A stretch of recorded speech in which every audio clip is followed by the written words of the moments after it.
In 2018, while traveling through Japan, I stumbled upon a budgeting technique that completely changed the way I thought about managing money. Kakeibo translates to household financial ledger, and it's the art behind Japan's financial savviness. Hi friends, welcome back. In this video, I'll walk us through step-by-step Kakeibo process and how we can use this budgeting method. Whether we're looking to get our finances under control or build more wealth more effectively, the Kakeibo technique offers a unique approach that has helped the Japanese maintain one of the highest savings in the world. Let's go.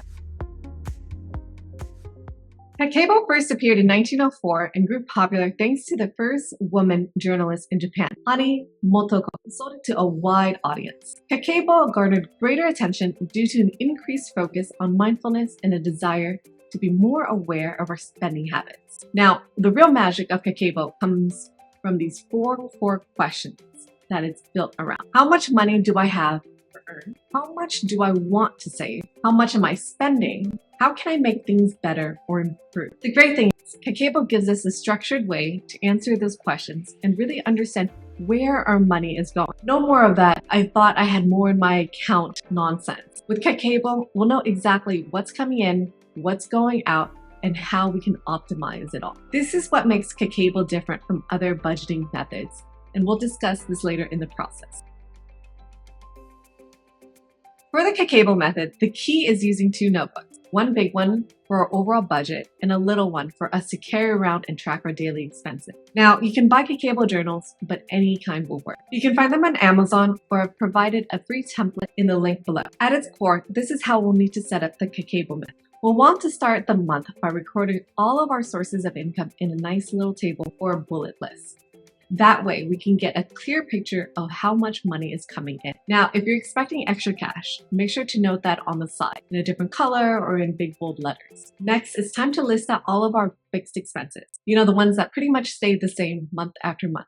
Things like rent, car payments, school fees, and student loans. I'll make sure to jot those down. Now, the fun part, deciding how much we want to save. While there's no one-size-fits-all recommendation here, experts have suggested around 15% of your income. But hey, if that feels too aggressive, start small. Even 10%, 5%, or even 1%. The key is just getting into the habit of setting some cash aside month after month. And if you want to know how much to save to become a millionaire, you can check out my video over here. Next, we'll calculate our income, subtract our fixed expenses, and subtract our savings target. This is our available balance for the month. And as you can see, this budgeting method has savings accounted for. So by putting down a savings target, we'll understand how much we can save over time. After subtracting our fixed expenses and savings target from our total income, we'll have our available balance for the month. This is where the real magic happens. You gotta divide that number by the total days of the month to figure out what our daily spending limit is. Now, distinctive to Kakeibo, there are four types of expenses to keep in mind. First, we have our needs. These are things that are essential for basic subsistence. Think rent, mortgage, transportation, childcare, groceries, food, household supplies, and more. These are expenses such as going out with friends, the movies, trips, eating out, cosmetics, and clothes you don't really need but want. Now, do we really need that ninth pair of shoes? Next is culture and education. These are things such as learning courses, training programs, museum tickets, books, things that might fall into cultural participation. And living in Washington, D.C., these might be things like visiting the Washington Monument or the Lincoln Memorial, even though that's free. Never mind. Others and unexpected. This final category is for everything else that wasn't mentioned in the first three categories. Now, it might be that your car breaks down and you need to fix it, or an unexpected visit to the doctor. Now, it's up to us to decide the ratio between the four categories, but if we plan wisely, it won't be difficult for us to stay within the limits during the month. Now, alright, I know this Kakeibo process might seem a little bit tedious at first, but trust me, it's worth really understanding where our money is going at the beginning. And the reason why writing it down is so effective is because it makes us become more intentional about our spending and where we're putting our money. Think about it. Research shows we actually remember things better when we write them down versus just typing them out. There's something about the physical act of putting pen to paper that helps that information stick in our brain. It's like when we're trying to learn a new language, writing down those vocab words is a way more powerful way than just reading them on a screen. Plus, for me, writing stuff down just makes it feel a little bit more personal. It's like we're owning our own finances instead of just letting it happen to us. All right, so at the end of each month, that's when the real magic happens. We're gonna add up all those weekly expenses, deduct them from our total budget, and see how much we actually saved compared to our target. Then break it down by how much went into needs, wants, culture, and the unexpected. The more detailed we get, the clearer the picture will be. Even if we don't have some lofty savings goal, this process is still going to show us where most of our money is going. Maybe we're spending too much on food, for an example. Well, we can think about ways to cut back then, like skipping that fancy lunch with a friend or having a nice picnic in the park instead. You know, one of the most powerful parts of the Kakeibo method is how it encourages us to be more mindful. So that instead of just mindlessly swiping our credit cards, it prompts us to really think about our own purchases.